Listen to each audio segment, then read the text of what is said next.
हरे कृष्णा, राधे राधे। नमस्कार दोस्तों, आप सभी का दिन शुभ और मंगलमय हो। आप सभी के ऊपर भगवान सूर्य नारायण की कृपा सदा सर्वदा बनी रहे।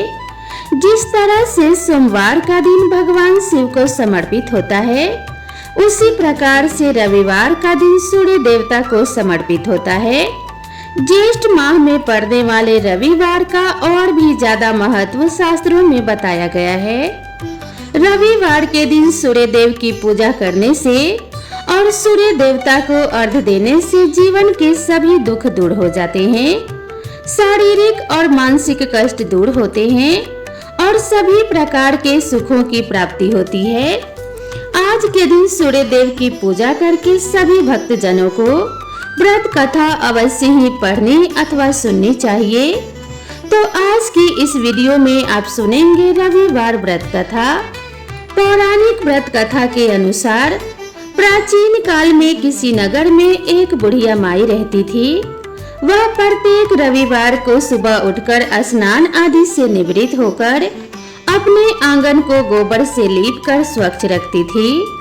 फिर सूर्य देव की पूजा करके भोजन तैयार कर भगवान को भोग लगाकर ही स्वयं भोजन ग्रहण किया करती थी। भगवान सूर्य देव की कृपा से उसे किसी भी प्रकार का कोई कष्ट नहीं था। धीरे धीरे उसका घर धन्य धान्य से भर रहा था। उस बुढ़िया माई को सुखी होते देखकर उसकी एक पड़ोसन उससे बुरी तरह जलने लगी। बुढ़िया ने कोई गाय तो पाल नहीं रखी थी, इसीलिए रविवार के दिन घर लीपने के लिए वह अपनी पड़ोसन के आंगन में बंधी हुई गाय का गोबर लाया करती थी। पड़ोसन ने कुछ सोचकर एक दिन अपने गाय को घर के अंदर बांध दिया। अगले दिन रविवार का दिन था और गोबर नहीं मिल पाने के कारण उस दिन बुढ़िया ने सूर्य भगवान को भोग भी नहीं लगाया। जब भोग नहीं लगाया तो उस दिन उसने स्वयं भी भोजन नहीं किया। इस प्रकार सूर्यास्त होने पर वह बुढ़िया भूखी प्यासी ही सो गई। उसने इस तरह से निराहार रहकर व्रत रख लिया। रात में सूर्य भगवान ने उसे स्वप्न में दर्शन दिए और व्रत न करने और उन्हें भोग न लगाने का कारण पूछा। तब बुढ़िया ने बहुत ही विनीत स्वर में पड़ोसन के द्वारा घर के अंदर गाय को बांधने और गोबर न मिल पाने की बात कही। सूर्य भगवान ने अपने भक्त की परेशानी का कारण जानकर उसके सब दुख दूर करते हुए कहा कि हे माता, आज हम आपको एक ऐसी गाय प्रदान करेंगे जो सभी इच्छाएं पूर्ण करती है, क्योंकि आप हमेशा रविवार को पूरा घर गाय के गोबर से लीप कर फिर भोजन बनाकर मुझे भोग लगाकर ही स्वयं भोजन करती हो। इससे मैं बहुत अधिक प्रसन्न हूँ। मेरा व्रत करने और कथा सुनने से निर्धन को धन और बांझन को पुत्र की प्राप्ति होती है। स्वप्न में उस बुढ़िया को ऐसा वरदान देकर भगवान सूर्य नारायण अंतर्ध्यान हो गए। प्रातः काल सूर्योदय से पहले उस बुढ़िया की आंख खुली तो वह अपने घर के आंगन में सुंदर गाय और उसके बछड़े को देखकर हैरान हो गई। गाय को आंगन में बांधकर उसने जल्दी से उसे चारा लाकर खिलाया। पड़ोसन ने उस बुढ़िया के आंगन में बंधी हुई सुंदर गाय और बछड़े को देखा तो वह उससे और भी अधिक जलने लगी। तभी गाय ने सोने का गोबर कर दिया। गोबर को देखते ही पड़ोसन की आंखें आश्चर्य से खुली की खुली रह गई। पड़ोसन ने उस बुढ़िया को आसपास न पाकर तुरंत उस सोने के गोबर को उठा लिया और अपने घर ले गई और अपनी गाय का साधारण गोबर वहां रख दिया। सोने के गोबर से पड़ोसन कुछ ही दिनों में धनवान हो गई। वह चुपके चुपके बुढ़िया के घर से गोबर ले आया करती थी और अपनी गाय का साधारण गोबर उसकी जगह पर रख दिया करती थी। बुढ़िया को इस बात की कोई खबर नहीं थी। गाय प्रतिदिन सूर्योदय से पहले सोने का गोबर किया करती और बुढ़िया के उठने से पहले ही वह चालाक पड़ोसन उस गोबर को उठाकर ले जाती थी। बहुत दिनों तक तो बुढ़िया को सोने के गोबर के बारे में कुछ भी पता नहीं चला। बुढ़िया पहले की तरह हर रविवार को सूर्य भगवान का व्रत करती रही और कथा सुनती रही। लेकिन सूर्य भगवान ने जब पड़ोसन की इस चालाकी को देखा, तब एक दिन उन्होंने बड़ी तेज की आंधी चलाई। आंधी का प्रकोप देखकर बुढ़िया ने गाय को घर के भीतर बांध दिया। सुबह उठकर बुढ़िया ने सोने का गोबर पड़ा हुआ देखा तो उसे बहुत बड़ा आश्चर्य हुआ। उस दिन के बाद बुढ़िया अपनी गाय को घर के भीतर ही बांधने लगी। सोने के गोबर से वह बुढ़िया कुछ ही दिनों में बहुत धनवान हो गई। उस बुढ़िया के धनवान होने से वह पड़ोसन बुरी तरह जलकर राख हो गई। जब उसे सोने के गोबर को पाने का कोई रास्ता नहीं सूझा, तब वह राजा के दरबार में पहुंची और राजा को सारी बात बताई। राजा को जब बुढ़िया के पास सोने की गोबर देने वाली गाय के बारे में पता चला, तब उसने अपने सैनिक को भेजकर बुढ़िया की गाय को लाने का आदेश दे दिया। सैनिक उस बुढ़िया के घर पहुंचे। उस समय बुढ़िया माई सूर्य भगवान को भोग लगाकर स्वयं भोजन ग्रहण करने ही वाली थी कि राजा के सैनिकों ने गाय को खोला और अपने साथ लेकर महल की ओर चले। बुढ़िया ने सैनिकों से गाय को न ले जाने की बहुत प्रार्थना की, बहुत रोई, बहुत चिल्लाई, लेकिन राजा के सैनिक नहीं माने। गाय के चले जाने से बुढ़िया को बहुत दुख हुआ। उस दिन मारे दुख के उसने कुछ भी नहीं खाया और सारी रात सूर्य भगवान से गाय को पुनः प्राप्त करने की प्रार्थना करने लगी।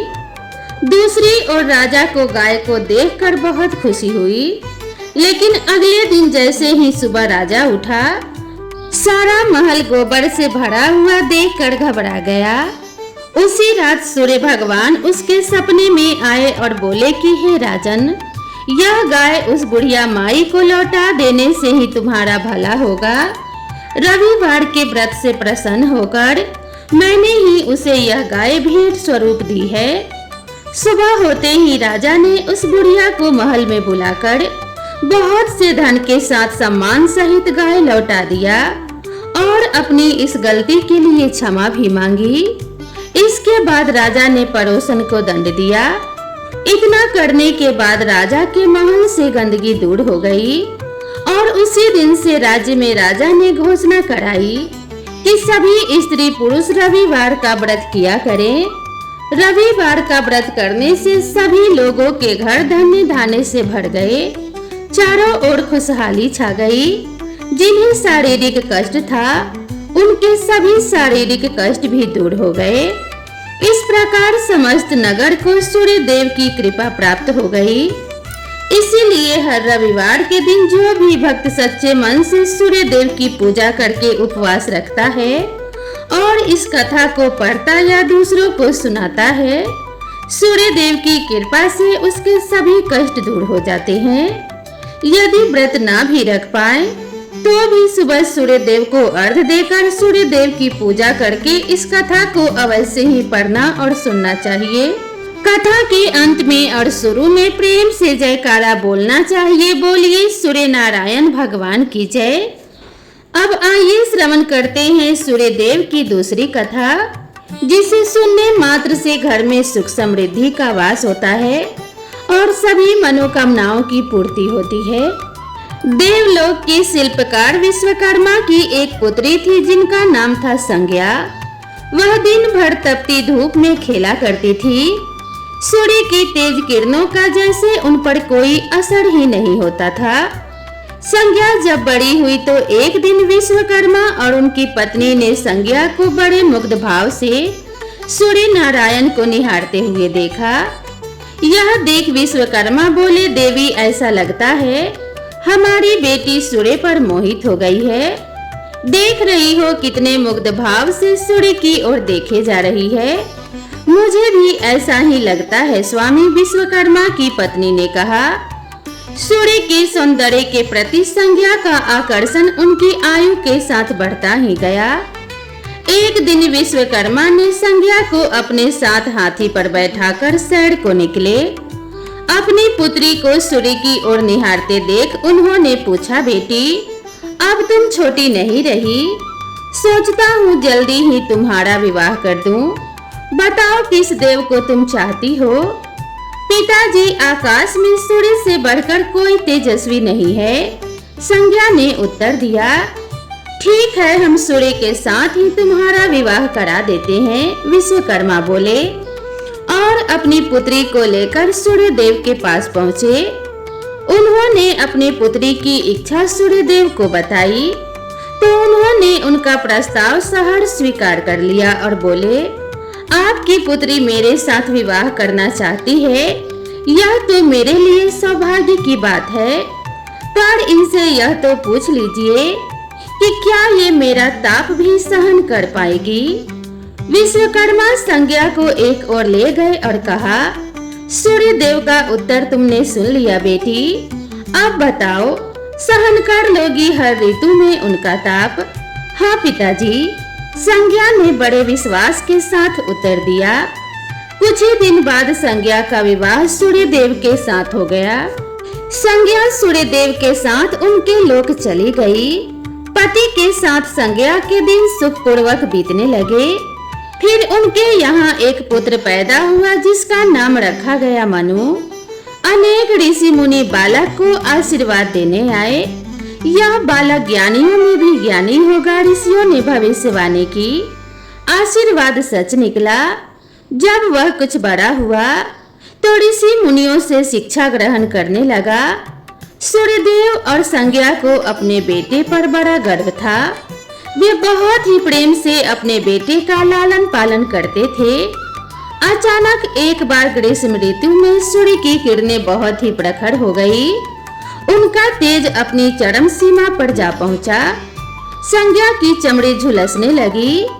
सूर्यदेव ने उन्हें अपने पास बुलाया तो वह अपनी आंखों पर हाथ रखकर उनके पास पहुंची। सूर्यदेव बोले, संज्ञा मेरी ओर देखो, तुमने अपनी आंखें क्यों ढक ली है? नेत्र खोलो और मेरी ओर देखो, मैं तुम्हारा पति हूँ। स्वामी, आपके ताप से मेरी आंखें खुल नहीं पा रही हैं, संज्ञा ने कहा। इसका अर्थ तो यह हुआ कि तुम मुझे अपने से दूर कर रही हो। विवाह के पूर्व मैंने तुमसे पूछा भी था कि क्या तुम मेरा ताप सहन कर पाओगी।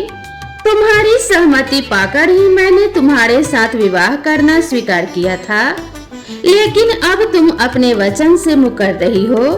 सूर्यदेव ने कुछ क्रोधित होते हुए कहा, स्वामी, इसमें मेरा कोई भी दोष नहीं, संज्ञा बोली। आपका ताप ही इतना प्रखर है। सूर्यदेव और भी कुपित हो उठे और बोले, सुनो संज्ञा, प्राणवान वस्तुओं को जीवित रखने वाला मैं ही हूँ, परंतु तुमने मेरी ओर से आंखें बंद कर ली, अतः तुम्हारे गर्भ से जो भी बालक उत्पन्न होगा वह यम होगा। यम अर्थात मृत्यु का देवता। संज्ञा वहां से भाग जाना चाहती थी, लेकिन बच्चों का मोह उन्हें विवश किए हुए था। संज्ञा की एक सहचरी थी, उसका नाम था छाया, जो हूबहू संज्ञा की ही प्रतिलिपि थी। संज्ञा ने इस विषय में छाया से मदद लेने का निश्चय किया। संज्ञा ने छाया को बुलाया और अपनी समस्या बताई। संज्ञा की बातें सुनकर छाया बोली, मुझे क्या करना होगा? संज्ञा ने कहा, तुम संज्ञा बनकर मेरे पति के पास जाओ और उनकी पत्नी और मेरे बच्चों की माँ बनकर वहीं रहो। छाया ने कहा, उन्होंने मुझसे पूछताछ की तो मैं क्या कहूँगी? संज्ञा ने कहा, कह देना कि मैं संज्ञा हूँ, परंतु भेद मत खोलना। छाया ने कहा, यह सब मैं करूँगी, लेकिन मेरी भी एक शर्त है। सूर्यदेव कभी मुझ पर बिगड़े या फिर शाप देने लगे तो मैं सारा भेद खोल दूंगी। संज्ञा ने कहा कि ठीक है छाया, अब जाओ और मेरे बच्चों को संभालो। तुमने मुझे बहुत ही कठिन काम सौंपा है संज्ञा, फिर भी मैं भरसक प्रयत्न करूंगी, छाया बोली और वहां से चली गई। उसके जाने के बाद संज्ञा सोचने लगी, मैं मायके चली जाती हूँ, माँ और पिताजी मुझे देखकर बहुत प्रसन्न होंगे, मैं कुछ दिन वहाँ रहूंगी, परंतु पिताजी कहेंगे स्त्री की शोभा पति के घर में रहने में ही है। ऐसे ही विचारों में उलझी संज्ञा मायके को चल पड़ी। रास्ते में उसके मस्तिष्क में उलझने टकराने लगी। वह सोचने लगी, जब मुझे पिताजी लौट जाने को कहेंगे तब मैं जंगल में चली जाऊंगी। कुछ समय बाद संज्ञा अपने मायके पहुंची। पिता ने उसका बड़ा सत्कार किया और बोले, बेटी आओ, सब कुशल मंगल तो है? नहीं पिताजी, आपने ठीक ही कहा था। ग्रीष्म ऋतु में मैं सूर्य देव का ताप सहन ना कर सकी। संज्ञा कुछ दिन वहां सुख से रही। एक दिन पिता ने उससे कहा, संज्ञा, तुम्हारे आने से हमें बड़ा हर्ष हुआ है, परंतु विवाह हो जाने के बाद स्त्री को मायके में अधिक समय तक नहीं रहना चाहिए। अब तुम अपने पति के घर जाओ, फिर कभी हमसे मिलने आना। तुम मुझे बहुत प्यारी हो, किंतु पति का घर ही स्त्री का घर होता है। यही मैंने सोचा था। संज्ञा मन ही मन बोली और एक रात चुपचाप पिता का घर छोड़कर जंगल में चली गई। वह सोचने लगी कि मैं सूर्य के सामने नहीं जा सकती, इसीलिए घोड़ी बन जाती हूँ। उस रूप में मुझे कोई पहचान नहीं पाएगा। घोड़ी का रूप धारण कर संज्ञा तपस्या करने लगी, सूर्य के ताप की शक्ति को कम करने के लिए। उधर छाया ने सूर्य के यहाँ रहकर संज्ञा का स्थान ले लिया था। सूर्यदेव ने उसे संज्ञा ही समझा। वे बोले, तुम लौट आई मेरे पास, क्षमा कर दो स्वामी, मैंने अपनी दुर्बलता को जीत लिया है। छाया खेद भरे स्वर में बोली। सूर्यदेव ने कहा, संज्ञा, मैं तो कब का तुम्हें क्षमा कर चुका। अब घर की जिम्मेदारी संभालो, बच्चों का लालन पालन करो। छाया ने कक्ष में लेटे दोनों बच्चों पर निगाह डाली और घर की जिम्मेदारियां संभाल ली। छाया इस घर में सुखी थी। वह प्रायः सोचा करती थी, बेचारी संज्ञा, कितना अच्छा घर त्यागना पड़ा उसे, क्या वह कभी नहीं लौटेगी। कुछ समय बीतने के बाद छाया को एक पुत्र पैदा हुआ। पुत्र पैदा होने के बाद वह कुछ चिंतित रहने लगी और मन ही मन विचार करने लगी कि मुझे यह नहीं भूलना चाहिए कि मैं संज्ञा की छाया ही हूँ। छाया ने एक पुत्र और एक पुत्री को जन्म दिया। अब छाया का व्यवहार बदलने लगा। वह अपने बच्चों से तो प्यार करती थी, लेकिन संज्ञा के बच्चों को तारने और उनके साथ दुर्व्यवहार करने लगी। मनु ने तो विमाता के व्यवहार को नजरअंदाज कर दिया, लेकिन यम को छाया का व्यवहार खटकता रहा। माता छाया का यमुना बहन के साथ ऐसा व्यवहार करना उचित नहीं।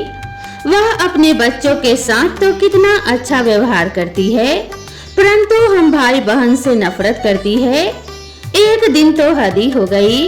छाया ने यमुना के बाल पकड़े और उसे डंडे से पीटते हुए बोली कि तुम लोग मरते भी तो नहीं, मर जाओ तो मेरा पीछा छूटे। जब छाया देर तक यमुना को पीटती रही तो यम से रहा नहीं गया। उसने जाकर छाया का हाथ पकड़ लिया और गुस्से से बोला, बस माता, अब तुमने यमुना पर हाथ उठाया तो मुझसे बुरा कोई नहीं होगा। अच्छा, तेरी यह हिम्मत, मुझे धमकी देता है। ठहर, आज मैं तेरे पिता से इसकी शिकायत करूंगी। छाया क्रोध से सिहर उठी। छाया ने तो इस डर से सूर्यदेव से शिकायत नहीं की कि कहीं उसका भेद उजागर न हो जाए, लेकिन यम और यमुना ने तंग आकर अपने पिता से उसकी शिकायत अवश्य कर दी। पिताजी, यह स्त्री हमारी माँ नहीं है। यम ने कहा, हाँ पिताजी, पुत्र माता से विमुख हो सकता है, परंतु माता की ममता कभी कम नहीं होती। यमुना भी बोल उठी, मैं देख लूंगा, तुम दोनों जाओ, डरो नहीं, सब कुछ ठीक हो जाएगा। ऐसा कहकर सूर्यदेव ने बच्चों को धैर्य बंधाया, लेकिन बच्चों के जाते ही वे सोच में पड़ गए। बच्चे ठीक कहते हैं, यह अवश्य ही कोई मायाविनी है। सूर्यदेव गुस्से में भरकर छाया के पास पहुँचे और उसके केस पकड़कर झकझोरते हुए बोले, सच बताओ तुम कौन हो, अन्यथा मैं तुम्हें कठोर दंड दूंगा। ठहरिए स्वामी, भय से कांपती हुई छाया बोली, मैं संज्ञा की छाया हूँ। वह आपकी देखभाल का भार किसी को सौंपे बिना नहीं जाना चाहती थी, इसीलिए मुझे आपके पास भेज दिया। वह कहाँ गई? सूर्यदेव ने पूछा। छाया ने कहा, अपने पिता के यहाँ। सूर्यदेव सीधे विश्वकर्मा के पास पहुँचे और उनसे पूछा, संज्ञा कहाँ है? वह तुम्हारे तेज से बचने के लिए यहाँ आई थी, विश्वकर्मा ने बताया। अब वह कहाँ है? मैंने ध्यान करके पता किया है कि उसने घोड़ी का रूप ले लिया है। वह जंगल में घूमती रहती है और तुम्हारे तेज को घटाने के लिए तपस्या कर रही है, विश्वकर्मा ने सूर्यदेव को बताया। तो आप मेरा तेज घटा दीजिए, फिर उसे खोजने के लिए चलते हैं, सूर्यदेव बोले। विश्वकर्मा ने सूर्यदेव के तेज का 8वां भाग छांट दिया, जिससे उनका तेज घट गया। फिर वे संज्ञा को खोजने निकले। उन्होंने राहगीरों से पूछताछ की कि तुमने इधर कोई घोड़ी देखी है? हाँ, एक विलक्षण घोड़ी को हमने नदी के पास विचरण करते देखा है, राहगीरों ने बताया। उसमें विलक्षण क्या बात है? वह घोड़ी मानवीय भाषा में बोलती है, देव राहगीरों ने उत्तर दिया। तब तो वह अवश्य ही संज्ञा होगी, सूर्यदेव बोले। घोड़ी सूर्य के निकट पहुँचे और कहा, संज्ञा, मैं सूर्य हूँ, तुम्हारा पति। अब तुम यह घोड़ी का रूप त्याग दो। जब तक मेरी मनोकामना पूरी नहीं होगी, मैं यह रूप नहीं त्यागूंगी, घोड़ी बनी संज्ञा ने उत्तर दिया। तुम्हारी मनोकामना तो पूरी भी हो गई है, सूर्यदेव ने कहा। सूर्यदेव ठीक कहते हैं बेटी, विश्वकर्मा बोले। मैंने इनके तेज का 8वां भाग कम कर दिया है। पिता से आश्वासन पाकर संज्ञा ने अपना घोड़ी वाला रूप त्याग दिया और अपने स्वाभाविक रूप में आ गई। वह हर्ष और विभोर से अपने पिता से लिपट गई और फूट फूट कर रोने लगी। फिर संज्ञा ने झुककर सूर्यदेव के पांव छुए और पूछा, स्वामी, हमारे बच्चे तो सकुशल है ना? हाँ, दोनों बच्चे ठीक हैं। मानो यम और यमुना को अब फिर से माँ मिल जाएगी। सूर्यदेव ने मुस्कुराकर कहा, मैं अब कभी भी अपना घर त्याग कर नहीं जाऊंगी, संज्ञा बोली। आप छाया को क्षमा कर देना और अपने साथ ही रखना। दोनों का मिलन देखकर विश्वकर्मा ने भी अपना आशीर्वाद प्रदान किया। जाओ और सदा सुख शांति से रहो। सूर्यदेव और संज्ञा सूर्यलोक पहुँचे और छाया और बच्चों के साथ आनंद पूर्वक रहने लगे। तो प्रेम से बोलिए सूर्य नारायण भगवान की जय। दोस्तों, आप सभी को यह वीडियो कैसी लगी कृपया कमेंट करके जरूर बताएं और इसी तरह की नई नई कथा और नई नई कहानियों के लिए मेरे चैनल से जुड़े रहें। तो मिलते हैं इसी तरह की नेक्स्ट वीडियो में। तब तक आप सभी दोस्तों से निवेदन है कि चैनल पर पहली बार आए हैं तो चैनल को सब्सक्राइब जरूर करें और इसी तरह की नई नई कथा और नई नई कहानी के लिए मेरे चैनल से जुड़े रहें। तो मिलते हैं नेक्स्ट वीडियो में, तब तक के लिए राधे राधे।